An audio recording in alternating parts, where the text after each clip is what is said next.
Hello guys! Welcome back to my channel, and for today's video, pupunta tayo sa Bihoko Hillside Park.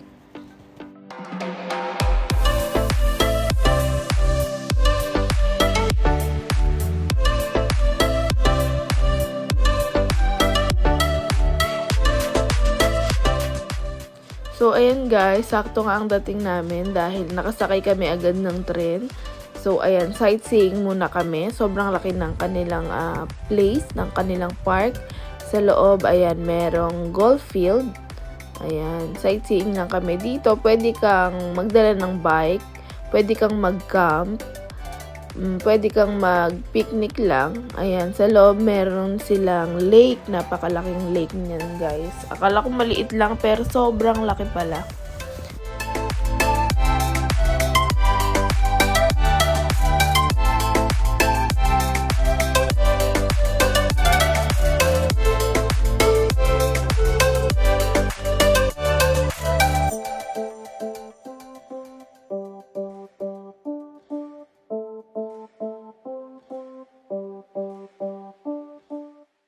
So, ayan guys, meron din silang daan para sa mga nagbabike lang.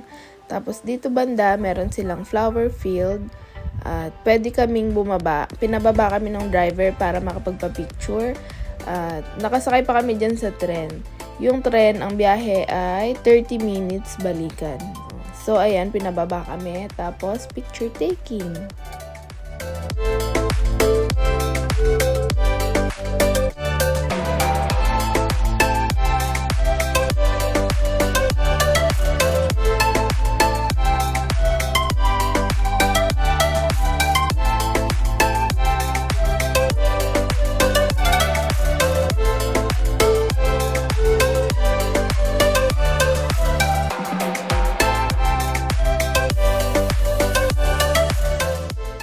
Then, dito guys, meron silang another flower field. Ito, mas malaki to dun sa kanina. Sobrang laki niya, ang lawak. Pwede kang mag-picnic dito habang pinapanood mo yung mga bulaklak. Meron silang mga table sa gilid. And, meron ding yung may payong, meron yung wala. Tapos, ayan, meron yung malaking cottage. Pwede ka rin dun kumain. At, syempre, pwede kang magbaon ng sarili mong pagkain.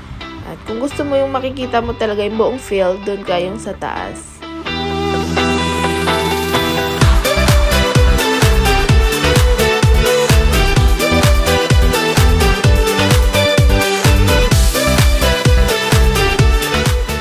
So guys, ayan ang kanilang koen. Yan ang kanilang playground. Pwede kang makipaghabulan sa sobrang lawak. Tapos, meron din silang mga slide na from 3 years old. So, meron namang kasamang parents si Leo, kaya nag-slide na rin kami.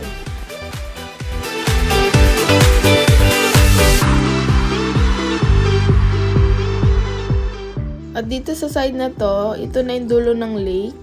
Meron din sila ditong artificial grass na pa-slide.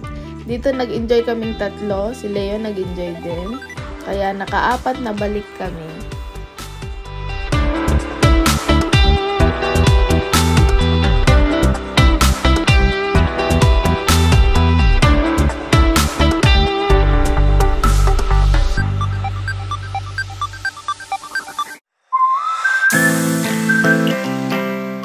So guys, dito banda ang kanilang hanging bridge. Malapit lang to sa artificial grass na slide. So maganda dito mag-picture-picture dahil napakaganda ng tanawin.